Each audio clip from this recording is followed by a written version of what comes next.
So I have this horrible April Fool's joke idea that I'm almost scared to say out loud because I put it out in the world. Okay. But grab your buddy's phone, iPhone maybe in particular, and go to the alarms app and change all of the times to PM. Oh, no. And if you do it to all of them, it probably wouldn't stand out because they'd still be sorted that same way. And you know, the first one they have is maybe 5:30 a.m. And, you know, maybe they've got one 8:30. And you change them all to PM. And that way, bleary-eyed, setting your alarm one day. You don't wake up. They don't wake up, lose the job. Do you miss turn the your bus. alarm off, or do you just hit stop and then let it recur? Do you set a recurring alarm? I don't. Oddly enough, actually, since COVID, we've just got out of the habit of having an alarm. Our dog gets us up on the days we need to get into the office, and kids set their own alarms. So it's kind of a weird thing we've just kind of set into. But I don't know. How do you hit re? I set a recurring alarm, which I only ever turn off on like holidays. Yeah. So I can pretty much count on it to go off. Weekends too? Well, so weekdays. Yeah. Because I'm always up at 5:30 on weekdays. Weekends, it just depends. I'll have to actively set an alarm for don't miss a soccer game, that sort of thing. But my wife doesn't. She doesn't set that alarm, and so it kind of like surprises her when she's tired at night. Like, can't forget to set the alarm. Yeah.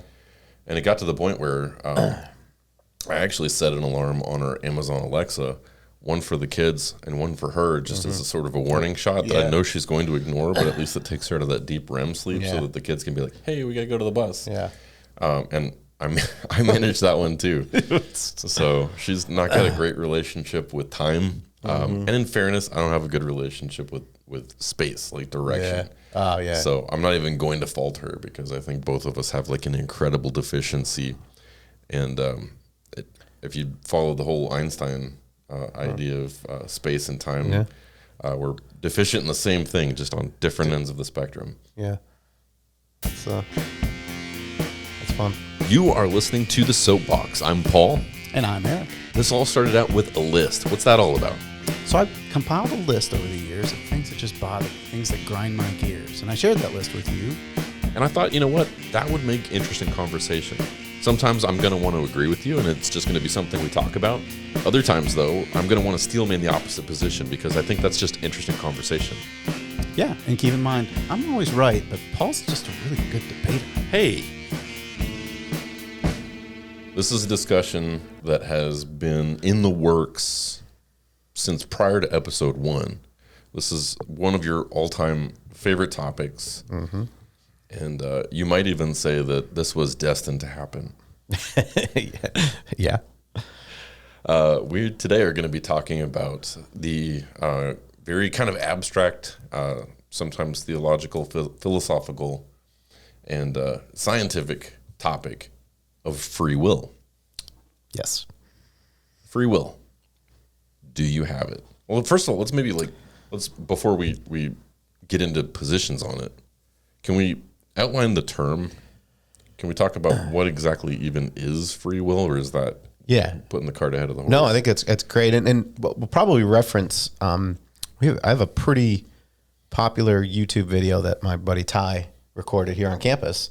Where Shout out Ty. Yeah, he and I. We'll probably put a link to it in here, but he and I talked about free will on campus, and it was kind of like my first like recorded version of talking about free will, because we often talk about it at Summit. Which we can get into a little bit too. But I do want to point out that I very embarrassingly, and Ty called me out on it, I tried to define free will by using free will in the definition, which is just a boneheaded thing anyway. Nailed it. Yeah, it's like, so like, my definition for free will was... That reminds me of the video where they're doing a spelling bee and they give the kid the word woman. And he says, can you give me a definition? And everybody got uncomfortable. They're like, no. What is a woman? A woman is whatever a woman wants to be. And they were super dodgy. And this kid's like, what? What? Use it in a sentence? Use it in a sentence. So anyway, yes. So free will. The context I'm thinking about is really the easiest way for me to describe it is if you make a decision and then you roll the clock back magically 5 seconds, could you do otherwise? Is there anything biological, physical, brain, soul, any of it where you could make a different decision? So I'm gonna steal your best point and write it down for later. fair, okay. So yeah, and it's easy to kind of contextualize it in picking a shirt to wear today. You happen to pick the UK one. If I rolled back the time and wasn't aware that I went back, could I have possibly made any other decision? And my stance is no. I don't think we have taken shots. now you gotta take a shot without free will. I don't think we have it. It's a wonderful illusion. We feel like we have it. Okay. I think the idea of the illusion of free will speaks towards one of the arguments that I've read in favor of free will. Well, two maybe, because I have heard that evidence for free will is based on human agency. Okay. And so this is the notion that we have the ability to choose things. And because we have the ability to choose things, that is an indication of free will. Yeah. And what would your response to that be? Because in your scenario where somebody chooses a shirt, I'm thinking of the classic split brain, psychological, and then I guess in this case, physiological experiment they did. Not that they're just splitting brains to see what would happen, but they found that if you sever the spongy material between the two hemispheres called the corpus callosum, what happens is an individual who would make a choice actually would make two separate choices. And so folks that undergo this procedure, they do it because it helps with seizures. If people who have really bad seizures, they don't really know why it happens. I'm not sure how they learned how it happens, but in extreme cases, they'll do that, or at least they used to. I'm not sure if they still do. And following the procedure, if an individual who underwent this procedure went to dress themselves, the right hand might reach for the Hawaiian shirt and the left hand might go for the business polo. And so there were two different decisions that were happening simultaneously in, I guess you can call it one brain, although technically it's now functionally two. Yeah. And what's interesting about the brain is there are theories that suggest that our brain is actually several different decision-making engines that are all sort of in conglomeration, and they have to reach consensus, and that's part of our thought process. And so this idea of agency is, I guess, the notion that you asked the question, if you could wind back the clock and you were presented with the exact same circumstance, assuming that there's not new knowledge of the choice that was previously made or that the clock had ever been wound back, right? It's got to be an identical starting circumstance. That agency might be an indication that we've got at least the cognitive capacity for a different choice. Now, whether or not that different choice would be made or not, I think you're going to probably punch holes in here in just a second. So why couldn't we? Yeah, well, it's interesting because now we're introducing a physical change to the brain, and you're right. We could totally have one brain pick this shirt and the other brain pick that shirt, but when they're fused together, as you say, maybe there's some consensus going on that I don't see any room for something new to happen. So whatever chemically, electrically is going on to make that decision, I don't understand how it could ever go a different way. Just given the building blocks we're dealing with here, I don't see there's any room for. And I'm with you. If one side of the brain would pick something different than the other, then when they're connected, there's still some handshaking going on, some decision making that seems to be happening that results in that one single outcome. So I'm going to maybe come back to that because I want to kind of keep going down that same roadway. So agency was one. Another, and this is more, I guess, anecdotal, So I recognize this is not going to be my strongest point on the podcast, but I think they are related. Human creativity would be another thing that people point to when they're looking at the idea that human beings have agency. We have agency as expressed through human creativity, interaction, personal experience, individual conscious experience, what you would frame as the illusion of free will. But that idea that we can make something new might be an indication that not everything is deterministic. Right. Yeah. Well, and that's good to lay out some other terms here. Determinism is really what I'm talking about here. When you roll back the clock, everything else the same. You know, it's.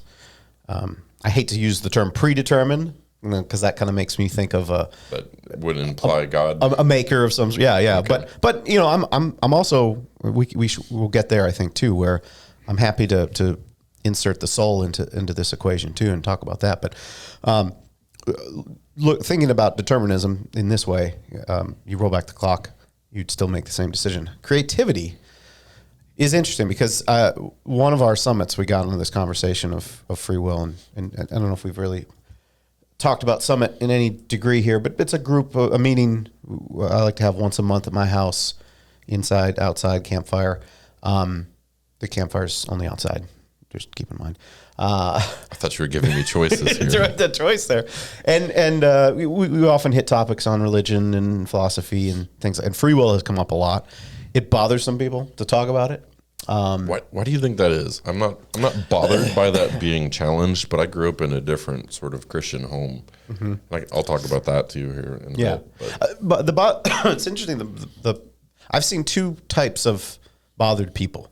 One was the creativity side. It was someone really challenged me when talking about it. I don't remember if it was Ted or his wife, but they were like, "Wait a second, if we don't have free will, then that means we can't be creative, and we can't, you know." So I mean, it took away some of their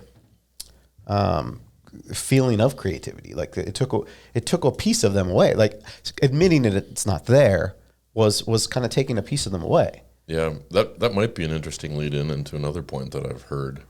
We can kind of waffle back and forth between them. But the idea of moral responsibility, and I think this is a big one. Yeah.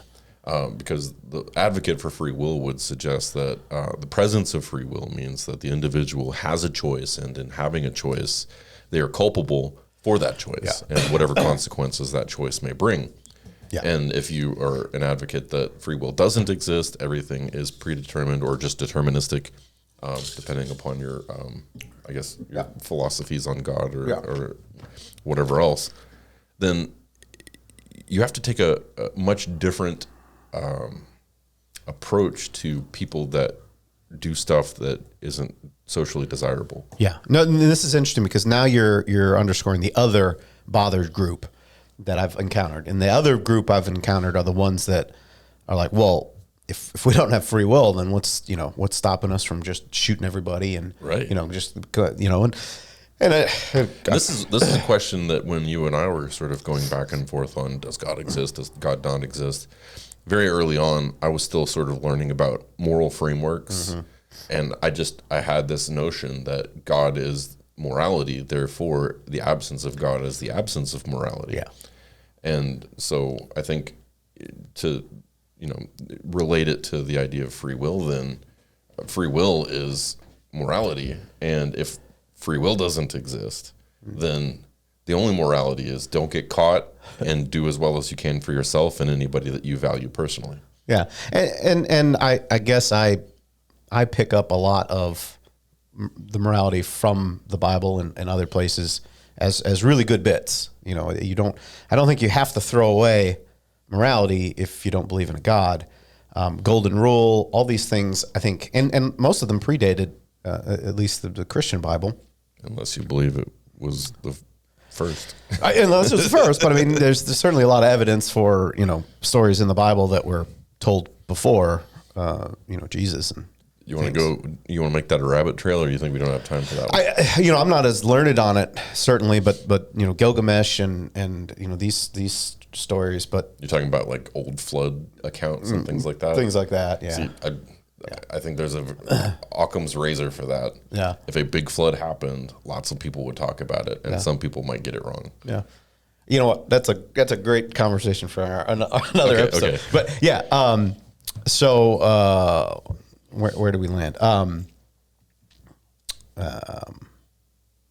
Moral framework. Moral framework. Yes. Yeah, Yes. yeah. So yeah, I mean, golden rule for me is, I mean, just doing to others, right? I mean, I would like to live in a world where people are treating me like they like to be treated, and I'm treating them like I want to be treated. You know, and What about the masochists?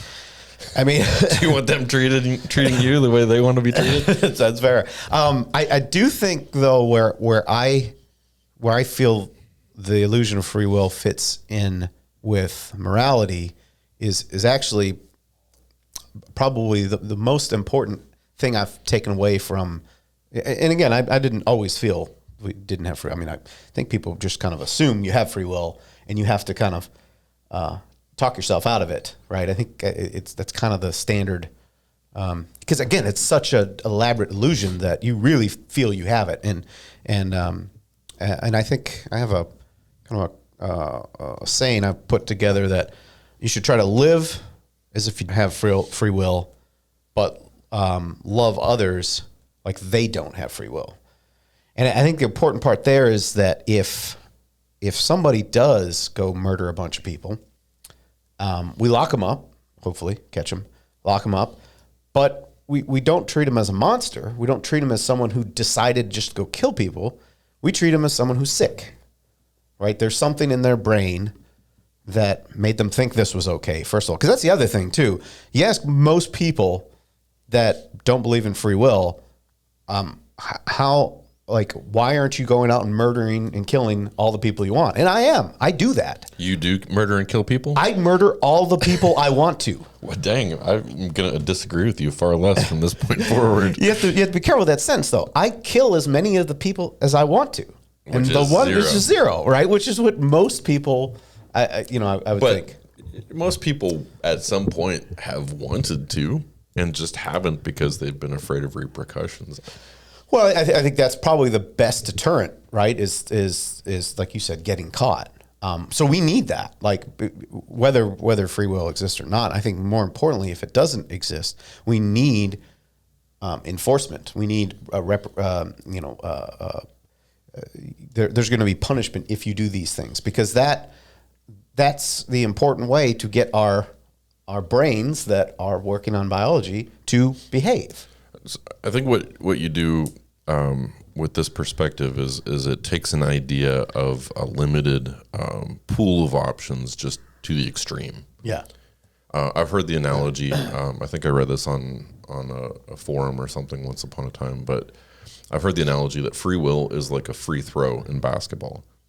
You are still subject. You're free from the direct defense of the other team. They have to stand in a certain place. Yep. You have to stand in a certain place. There are certain things that are deterministic, rules of the game, physics, but you still have the opportunity to shoot the ball. Yeah.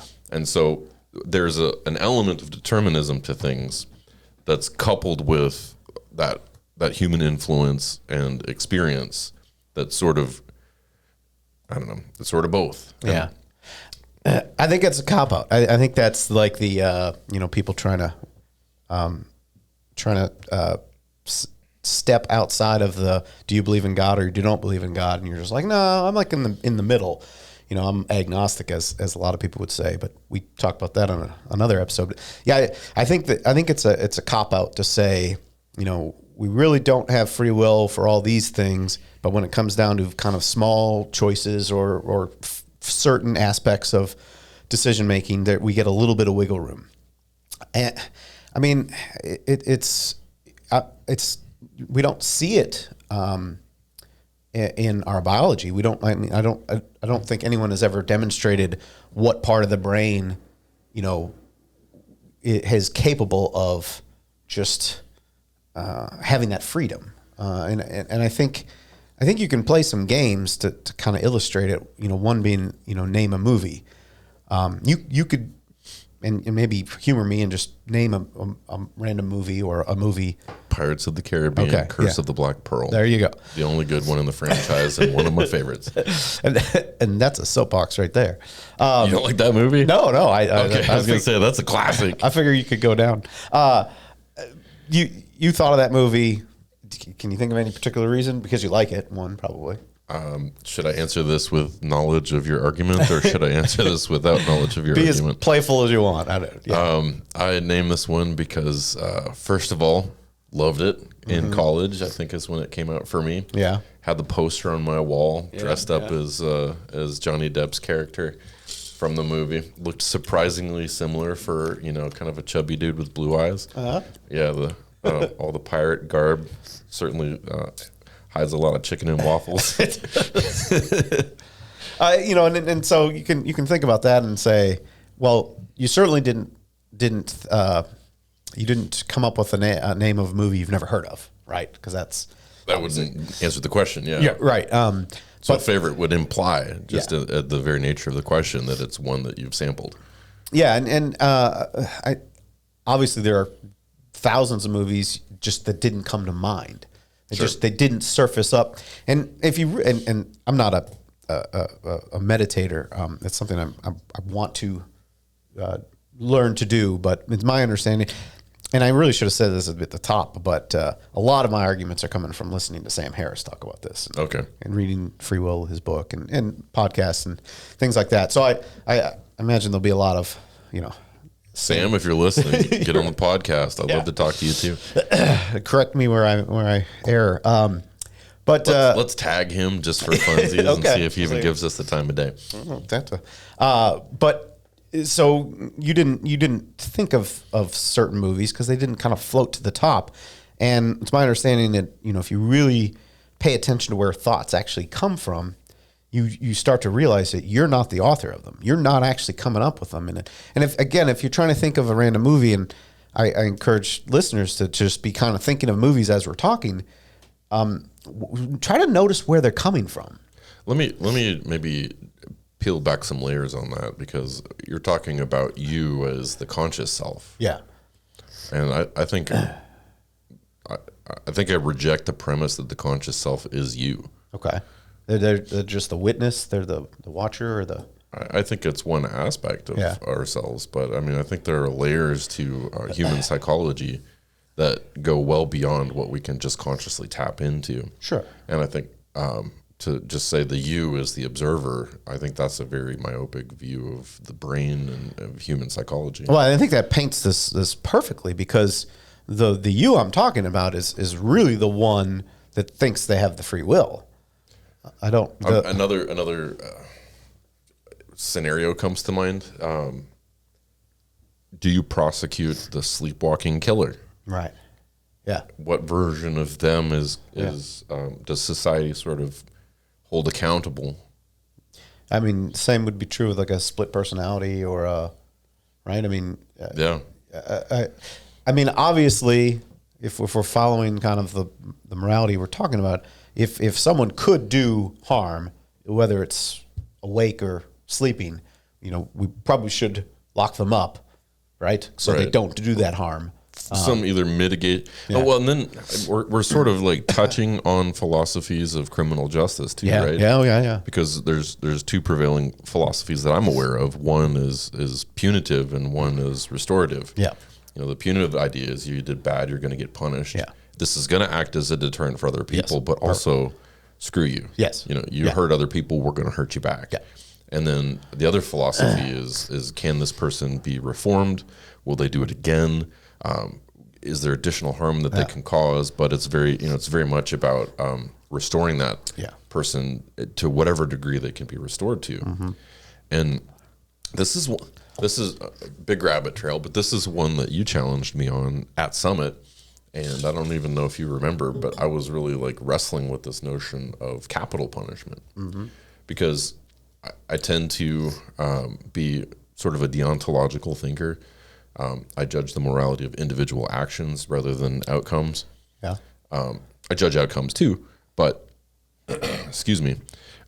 Initially, my position was that I was in favor of the death penalty. But something wasn't gelling with that and other moral positions that I was willing to take. Probably and abortion Well, there were two. Abortion didn't come to mind, although I guess it could be mapped onto it as well. One was this notion of I espouse that Christ came for all sinners and everybody has access to redemption, right?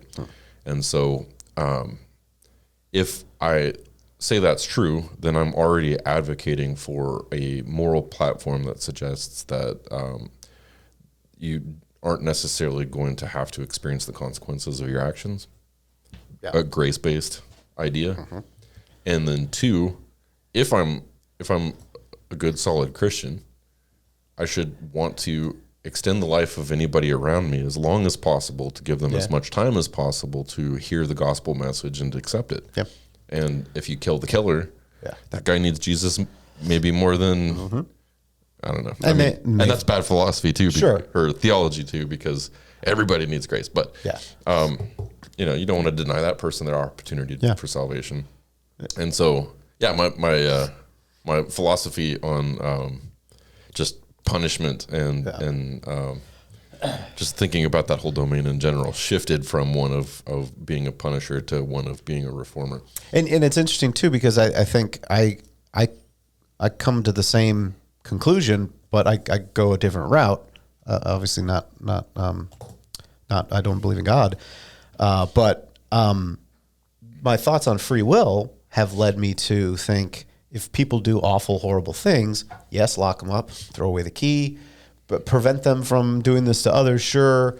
But the way we empathize with them, I think is it's so different for me now, thinking of horrible acts as being more like a disease than something they never contributed to, and they should be pitied rather than scorned. Yeah, and of course, there's probably all kinds of varying degrees of this. If it's a personal crime where they killed your family or something like that, I would I'd grant that person a little bit of. You can be mad at them, even if the rest of us want to reform them. Yeah, and certainly thinking about people who do horrible, awful things to kids. That is a particularly interesting take here, because if you admit that you can choose to do that, then it's a really bad thing. But if you don't have a choice, then it really made me rethink. And I had a friend of mine who got arrested for this, and a lot of mutual friends they wanted every picture of him and them taken down from the internet, and they were disgusted and all this. And here I'm thinking, man, I feel so bad for this guy. Yeah. It's he just got dealt a unlucky hand of DNA, and that was that. That was that. So it makes, and that's why I had that silly quote there. I think I made up, where just the way you love people. You are so dangerously close to being a Christian in the way that you handle loving people and forgiveness and mercy. It's ridiculous. You're so close. These are all good things, and I don't think you need a God to have those. And, no, I'm sort of delighted by the notion that you're a better Christian than a lot of the Christians that I know. I do get the you're pretty nice for an atheist. I've gotten that a lot in the past. Do they have to look around like this before they say the A word? Yeah, they do. And what's funny about the determinism thing, I do want to loop this into my worldview here, because we've talked about this too, and this was foreign to you when I first brought it up. But in my family, among certain family members who may not listen to this podcast, so I won't name names because I'm not throwing anybody under the bus. I think both views are well thought out and well reasoned, and everybody's got good intent. But can I just say hi, Doug? Because I know he listens. He's not one of them, but hi, Doug. Dad. Hi, Dad. Dad, Doug. My kids call me by my first name. Do they really? So hard. Not always, but when they do, when they're trying on their big boy pants, I have to let them know, don't call me Paul, don't call me bro. Quick rabbit trail on that, because I was playing soccer with my daughter we were just basically doing a scrimmage, and we ran out of players, and coach was like, Eric, you're playing field. I was like, okay. I got out there, and on the field, Vivian called me Eric. Wow. I mean, just in a very, very kind of very clear, like, you're no longer a father right now. You are. Yeah, you're we're on the same level. Yeah. That's funny that she would do that. She's very clever. Yeah. So yeah, this idea of determinism plays out through the Christian faith because you have some folks that believe in predestination, right? Yeah. And so there's this idea that gets framed in a larger framework called Calvinism, which is basically that there are God's elect. People are born and they will choose Christ and they will go to heaven, and there are people who are born that won't choose Christ. And this is seated in the notion that God knows all things. Yeah. And if God knows all things, then he knows the outcome of things that are going to happen before they happen. And then there's the second view, and it's Arminianism. And it's the notion that God can choose to limit his knowledge when he sees fit.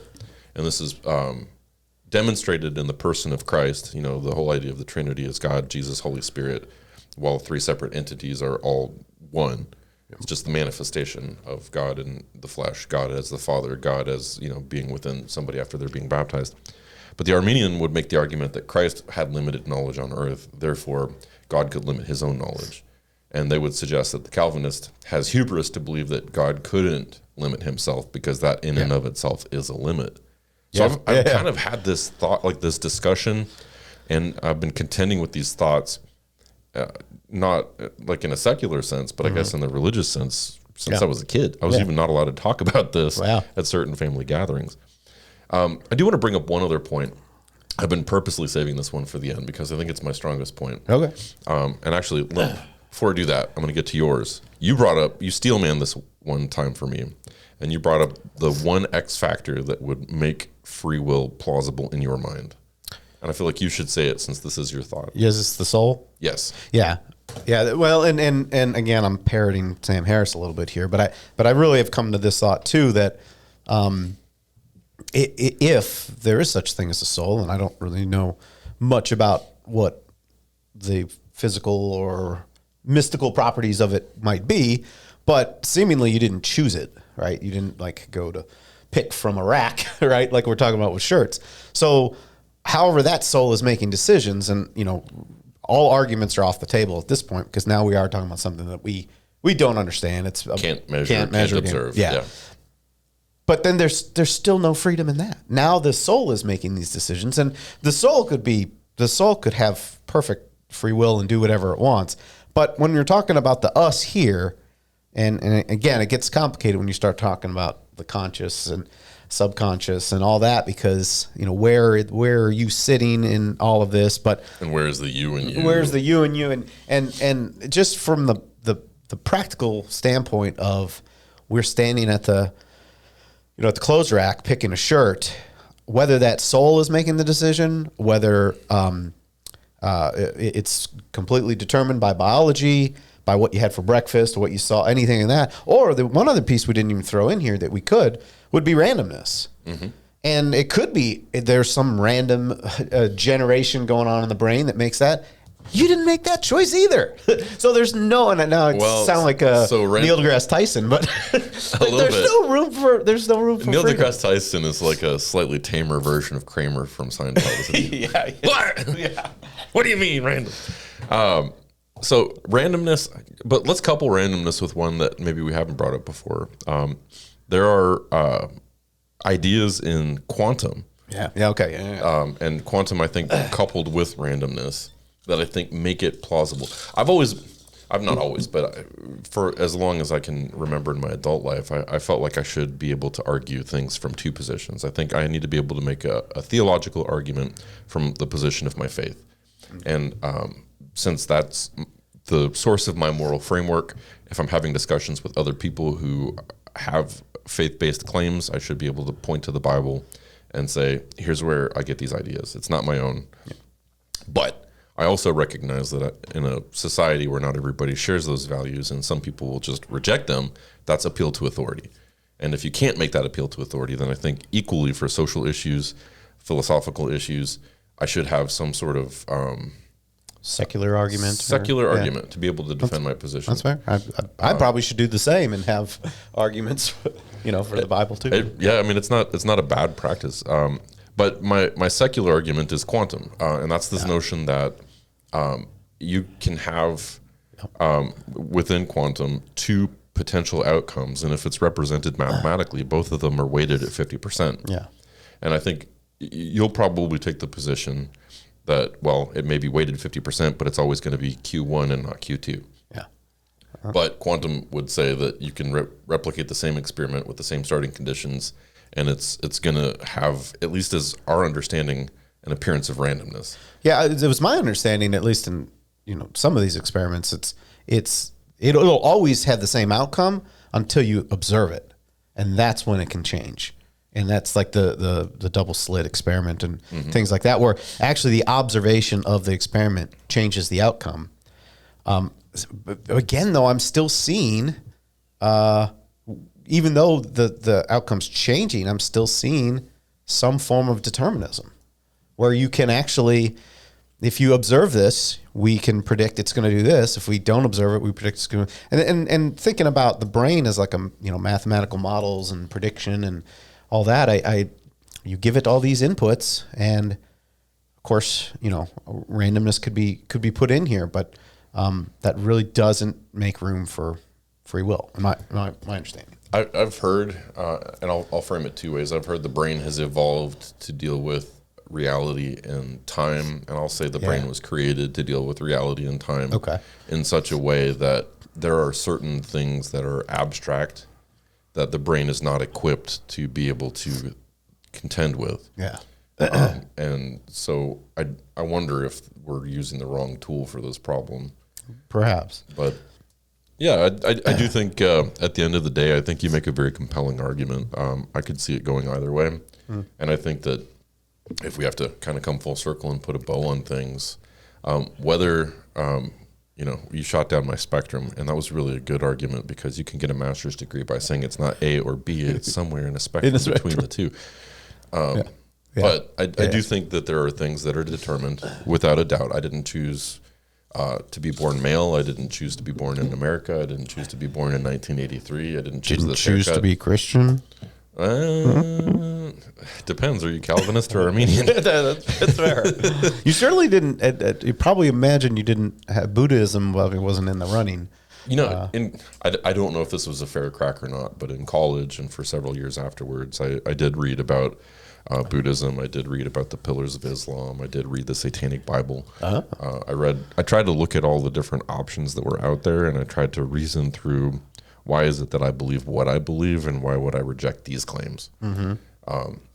And if you're curious, if you want like easy reading, but it sets up like a good foundation for Christianity, The Case for Faith by Lee Strobel is a fantastic read. I'll bring you a copy if you want to flip through it. But yeah, taking shots. Take a shot. Read some Christian literature. But I think so. I agree with you to an extent, and then I think there is that certain, whether you want to call it the soul, whether you want to call it the quantum randomness or whatever, that does kind of provide an X factor. Where I don't know that we're going to come up with that physics theory of everything. I don't think everything's always going to be predictable, and also, just my own bias showing now, I don't want it to. Yeah, this is Laplace's demon, right? The idea that if you know the velocity of every atom and trajectory, you can predict everything. Yeah, basically trace it all to the Big Bang, and from that point forward, everything is just a matter of collisions and gravitational influences and math that could be traced.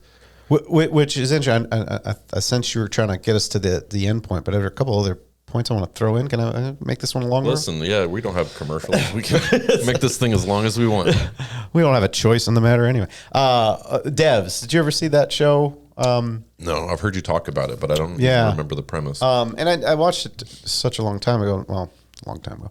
It's been a while since I've watched it, and really it needs another viewing. But basically, they build a device that can show the future, and then the argument is, well, if this thing can predict the future, and then you go to the device and destroy it, and that didn't happen, this gets back into the time travel kind of idea, then that's proof that we have free will, because You know, Okay, so right, this is, right. Now we're getting back into 12 Monkeys again. Yeah, a little bit. And what's interesting to me is this isn't a well formulated argument, but my hunch after watching that is the part they left out is the model predicts the future, and that future that it's predicting is based on the current state of things it can measure today. The piece it's not factoring in is the existence of the machine. The machine now is going to influence the person watching the future to do something different. So again, I'm not introducing free will here. What we're actually introducing is almost kind of like your quantum comments is now you have an observer, the machine or the person watching what the machine's showing. So the observation is now changing the outcome. So even though like a lot of people are saying devs is a illustration of how we do have free will, but I still think if you kind of parse it, I really don't see the room for it. My favorite pop culture explanation is Futurama. Yeah. Bender gets cast into space, and he's going in a spaceship that's going the speed of light, and then he gets shot out of a torpedo, so he's going faster than the speed of light. Okay. And so nobody can catch him. And as he's hurling into the infinite, ends of space, colony of life develops on him, and there's this, it's like a sort of a little bit of an allegory for Old Testament creation. And he's really? God. Yeah. And civilizations come and go, and all his interventions only make things worse for them. So he ends up not intervening because he doesn't want to screw stuff up. And after having this experience where he got to play God in space, he collides with a galaxy that has collided with an old Earth satellite or something. And so it speaks in binary, but it is God manifest as this amalgamation of a galaxy with all these human technology parts. So he can interface with it, and he's talking to God. And he says, so do you really know everything I'm about to do? And it says, yes. He says, what if I do something different? And then it says, well, then I won't know that. And I just thought that was a very clever sort of take on, God's knowledge of everything, and then perhaps his ability to limit it.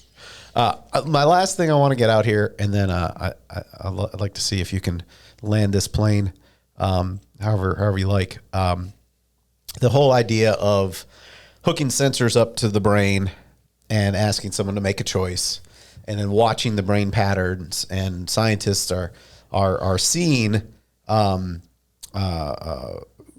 activity in the brain that's indicating that the brain has made a decision before the person admits to deciding red or blue or whatever they're picking. And I know there are going to be those people out there, and you probably are fairly aware of this. The whole idea of what is it like subjective reporting in psychology. Unlike a lot of other areas of science, that we have to rely on certain softer self-report. And I know people be like, oh, self-report is flawed and biased and all that. Have you ever seen any studies that use self-report to measure pain? Right? They're pretty reliable. Unless they're trying to get them drugs. Sure. But you can definitely measure, blood pressure and, pain responses and things like that. And self-reporting has famously been very, very effective. And you can use science to prove that it's an effective way of conducting science, right? Sure. There's really one of the only tools you have in this case. So you ask people to self-report. You can test them on whether or not they're good at self-reporting. And you can get a big enough population of studies to rule out bias and things like that. But as the studies have shown, people will admit to deciding red or blue much after the brain has clearly made that indicated. So I think that would be a compelling piece of evidence if you accept the underlying assumption that the conscious brain and the unconscious brain are decoupled and not necessarily both indications of some mechanic of free will occurring. Sure. And that's where I'm just arguing the place where I think people think they see free will is the conscious part of the brain that we're talking about. That's really the only part I can talk about because I don't know what the other side's doing. But the other part, not the other side, I guess.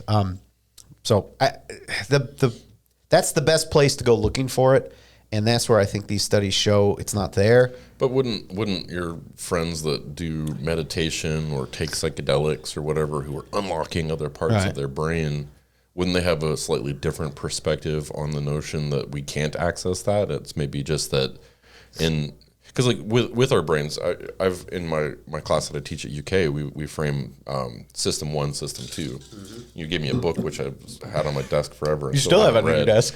Thinking fast, thinking slow. Thinking fast, thinking slow, and but the premise is that we have a system that's a low calorie, based in previous experience, just quick snap decision, impulse. Thinking, and then we also have the other mechanic we have to sort of self-actualize and choose to engage. And that takes more calories. It takes more work. We have to confront things that we may have to think about. We don't like it. But maybe that's even oversimplified, and maybe there's multiple layers to multiple systems. And what you're seeing play out is just, okay, well, they're conscious of it, but that's, system 1, and, back in system 3, if you really thought about it and meditated and whatever, you could tap into that too.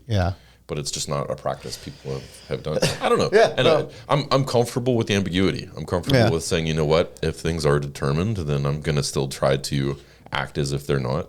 And control the things that I feel I have control over, because at the end of the day, that's the experience that I'm going to have, and that's how I have to live life. And again, the empathy.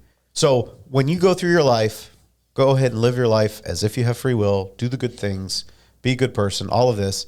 But when someone is in trouble and they did something bad, again, empathize with them as if they don't have free will. And then that way you're... You know what? I really like it. And I'm sad to say that it was predetermined or just determined that I was going to push this button and cut it off right here. Thanks for listening to The Soapbox. Eric, how can people find us? Well, conveniently, we put everything on our Linktree site. You can go to Linktree, search SoapBox Lex, and you'll find all of our socials there, plus ways to reach us, ways to engage, and some of our original content, so you can see some of the other stuff that we do.